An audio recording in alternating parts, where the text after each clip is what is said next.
I didn't start content creation to become a creator, and I didn't start collecting toys to turn it into content. I mentioned in the past that the things you enjoy can slowly start feeling like pressure if you're not careful. Only this time, this video isn't really about collecting. It's about what happens when the hobby and the content start blending together, and how I've managed to stay grounded through it. Welcome to Agimat Collects. Let's unbox today's topic.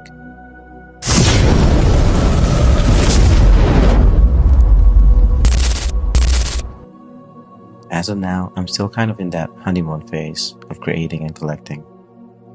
And what I realized is I didn't just find peace with collecting toys. I had to find peace with creating content about them too. And thankfully, I never really hit burnout since it was more like a shift in mindset early on, because I learned one thing pretty quickly. I don't want to chase anything. Not trends, not expectations, not even the idea of what a successful creator is supposed to look like. If I force myself to follow what's popular or what people want to hear, I'm sure people could tell by the way these videos are being made, the tone of my voice, the script that I prepared, or even the quality of the video published for that week. And for me, that defeats the whole purpose. I'd rather be honest with what I feel like creating, even if it's slower growth, than build something that doesn't feel like me. But to really understand my mindset with creating, I have to go back a bit. Growing up in the Philippines, we didn't really have much. We didn't regularly go to toy stores or came home with new figures. Most of the time, we'd go just to look around. And I understand that early, that if we left empty-handed, it wasn't disappointment, it was just reality. The same thing happened with video games. It almost felt like every kid had experience with every console that ever came out. Yet there I was, only having GameCube and could only afford 1 or 2 games a year. So I never really grew up with that constant access to hobbies that a lot of people had. And maybe that's why I value them differently now. As I got a little older, I tried to put hobbies aside. I focused on getting a career in a field that most people would call stressful. Some even questioned why I chose it in the first place. But I never really let other people decide what I should or shouldn't do with my life. I was fortunate enough to have parents that supported me with whatever path I chose. I've never really chased getting rich either, because even when we had very little growing up, I was already content. So success was never about money for me. It was more about peace of mind. I understood the difference between being rich and wealthy. And ironically, I work in an environment where burnout is statistically very common. But I would still do it, even without the financial side, because I genuinely enjoy what I do. The purpose behind my work is bigger than my reason, which is an idea I've applied to this channel. Eventually, I had my own space, my own family. I felt like it was finally time to reconnect with the parts of me I set aside for years. Collecting, gaming, music, sports, and sharing that with my kids. That's really where Agimat Collects started forming. At first, I thought about doing gaming content, but I realized if I turned games into content, I might lose the fun of just playing them. And same thing with tutorials or guide videos, since I don't see myself as an expert, and I didn't want to pretend to be one. And I'm not really a camera personality either, so streaming or a talking head content didn't feel right. I've always valued privacy too. I'm not really someone who feels comfortable putting myself out there visually. But at the same time, I've always had thoughts and reflections I wanted to share. So this format ended up being the perfect middle ground for me. I can stay behind the camera, but still share my thoughts. And honestly, this style of content also gives me a different appreciation for my collection. Because now, every time I make a video, I get a reason to go back through my figures again, to post them, rotate them, put a spotlight on them.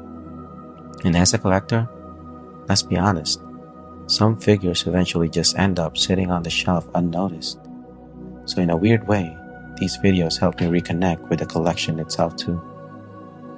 Then I got deeper into toy collecting, and instead of it just being a hobby, it became something reflective. I started noticing my habits, my mindset, my spending, and I thought, if I don't slow down, this can easily get out of hand. So I started making content, not to chase anything, but to document the process. At first, it was just shorts, a way to pace myself, reflect, and stay intentional. And over time, I realized this format was probably the most sustainable version of content creation for me. Simple visuals, voiceovers, honest thoughts, nothing too overwhelming. So I'm still learning. I didn't know how to edit in the beginning. I don't want other people writing scripts for me. And I don't want to outsource the part that actually makes this feel personal. One of my smaller goals with this channel is just improving as a storyteller, learning how to communicate ideas better, learning how to properly express what I'm feeling or reflecting on. Because if someone out there relates to it, then that message reached the right person, and that's enough for me. But then I realized even content creation itself can turn into pressure if you're not careful. Because suddenly, you feel like you need to keep up, keep collecting, keep posting, keep being relevant. And that's where I had to reset again. I didn't want this channel to feel like a shop, especially because my actual career already involves an environment that overlaps with sales and pressure. And because of that, I never wanted this creative space to feel the same way. I didn't want every video to feel like I was trying to convince people to buy something. I already experienced enough of that mindset professionally. So when I turned the camera on for this channel, I wanted to feel separate from that, more reflective and more personal. That's why I've never really approached this channel like a business plan. I approach it more like a journal. That's when the idea of collecting with intention really stuck. Not just buying things and not just posting for views, but documenting a mindset, trying to stay aware in a hobby that can easily turn into consumption without thinking. And then the algorithm got involved. YouTube started pushing so many YouTube guru channels to my channel. How to grow faster, what the algorithm wants, what successful creators do. And I'll be honest, it did influence me for a bit, but I always come back to the same thought. I don't want my direction decided for me, not by trends nor YouTube.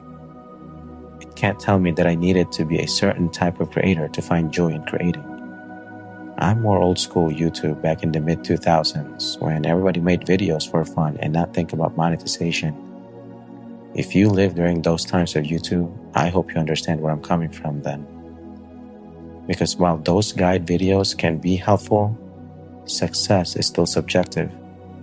And I'd rather build something I can stand behind, even if it takes longer. So if this channel ever leads me somewhere unexpected, or even if I failed by someone else's definition, then that's fine. Because I'd rather learn from my own decisions than avoid them completely. It's about keeping it real for those who chose to listen. I've never asked anyone to like and subscribe on my videos, maybe once or twice that I can remember, and it felt unnatural for me and never did it ever since. If you made it this far throughout my journey, then you probably understand that it's not just about toys at all. It's about intention, and that's what this channel has become for me. At the end of the day, there's no perfect way to do this. Not collecting, not creating, not even balancing life around it. But I do think there's value in being honest with yourself while you're doing it.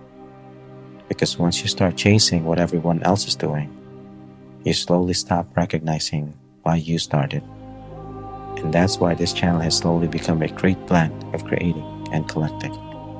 The older I get, the more I realize collecting is more about memories, identity, the people we share this life with. Thank you all for listening.